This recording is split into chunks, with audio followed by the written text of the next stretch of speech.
Keenam, malam pertama.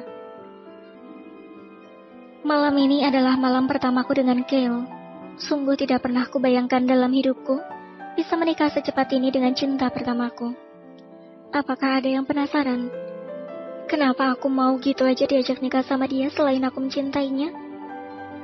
Sebenarnya setelah lamaran di kantin kantor waktu itu, aku menunggu Kale di lobi untuk menanyakan apa maksudnya. Kenapa tidak ada angin, tidak ada hujan, tiba-tiba dia melamarku.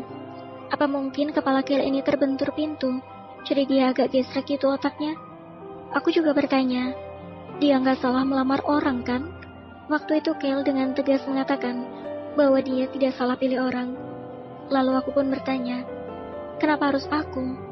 Dan dia menjawab bahwa sebenarnya sejak pertama melihatku, Kale merasa cocok dan suka dengan karakterku. Dia juga mengatakan bahwa kedua orang tuanya sudah menginginkannya untuk segera menikah. Maka dari itu Kale memutuskan pilihan padaku. Ini bukan pernikahan kontrak kan?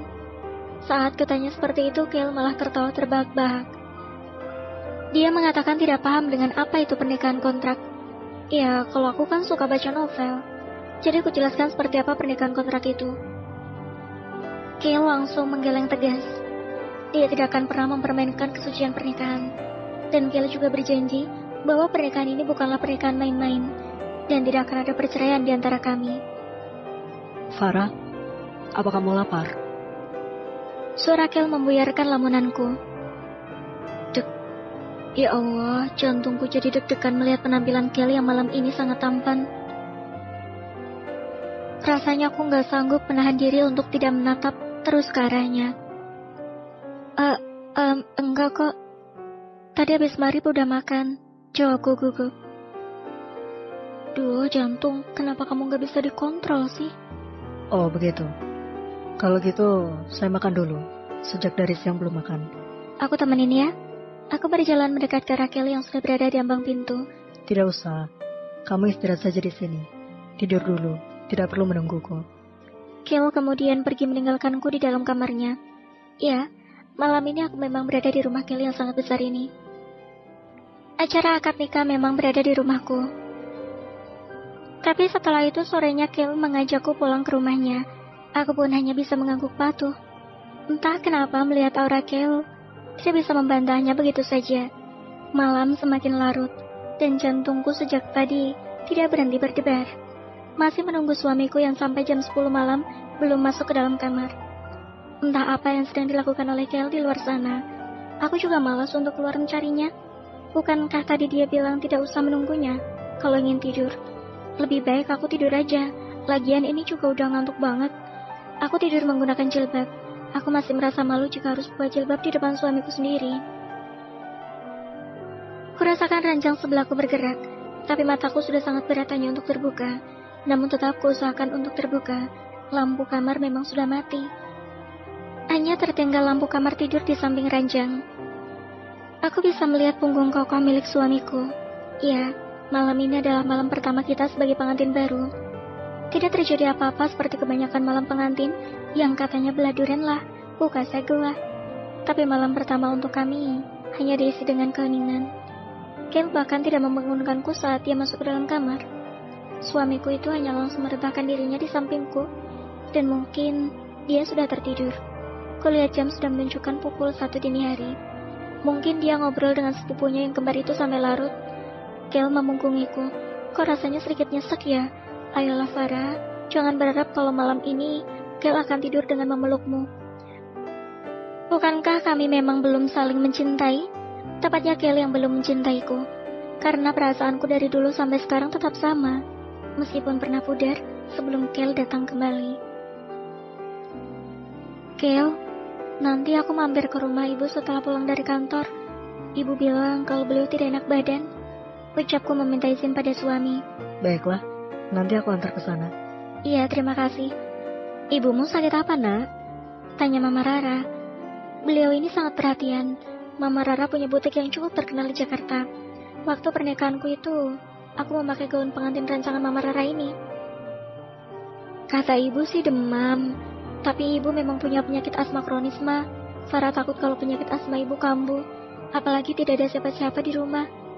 Ibuku sekarang hanya tinggal sendiri setelah aku menikah. Bagaimana kalau Ibu Lia tinggal di sini saja? Biar ada yang menjaga. Kalau di sini kan ada asisten rumah tangga. Ucap Papa Aris. Ya, kami sedang sarapan bersama. Ada Mama Rara dan Papa Aris juga. Ini sarapan kelimaku di rumah ini. Saat ini usia pernikahan kita sudah hampir seminggu. Tidak ada yang berbeda ataupun berubah dari diriku. Aku masih perawan dan komunikasi kami di rumah biasa saja. Tidak ada tanda-tanda Kale ingin berdekat ataupun bermesraan denganku. Jujur, aku memang mengharap. Tapi biar bagaimanapun, kita memang harus menyesuaikan diri. Namun gimana caranya kita menyesuaikan diri? Kalau suamiku sendiri yang sepertinya bersikap sedikit dingin, bahkan kurasa dia sedikit menjauh. Ada yang aneh menurutku, sikap Kale setelah menikah. Dia memang masih baik, tapi sepertinya agak jaga jarak. Gak tahu kenapa, padahal aku ini mahramnya loh. Boleh kok deket-deket, apalagi pegang-pegang, kan sudah halal. Menurutku itu ide bagus. Biar kamu gak bolak-balik ke rumah ibu. Ucap Kale. Terasa agak berbeda dengan nada bicaranya. Entahlah, aku merasa Kale mungkin suka dengan ide Papa Aris yang meminta ibu untuk tinggal bersama kami. Iya, nanti aku tanya ibu dulu, beliau mau atau tidak. Kulihat semua orang mengangguk. Akhirnya aku berangkat kerja bersama Kale. Mbak Yuni sudah datang menampilkan wajah yang mirip detektif saat melihatku. Gimana? Rasanya pasti nagih, iya kan? Pertanyaan Mbak Yuni selalu seperti itu. Apa sih Mbak? Gak baik umbar perkara rumah tangga? Jawabku cepat. Ya elah Ra, kan gak apa-apa kalau cuma sama gue. Aku hanya bisa geleng-geleng kepala.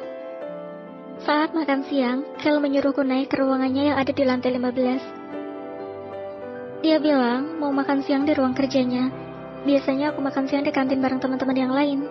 Bali dia sudah jarang turun ke lantai dasar untuk makan di kantin. Katanya banyak pekerjaan. Pintu lift terbuka. Aku baru 2 kali menginjakan kaki di lantai ini. Yang pertama saat aku dan Kale baru menikah. Pria itu mengenalkanku pada jajaran staf tinggi di perusahaan ini. Jadi sekarang posisiku memang agak tinggi, mengingat aku adalah istri dari CEO perusahaan. Namun aku tetap menjadi resepsionis, tidak mau naik jabatan karena aku udah enjoy posisi itu. Kulihat meja Dian kosong.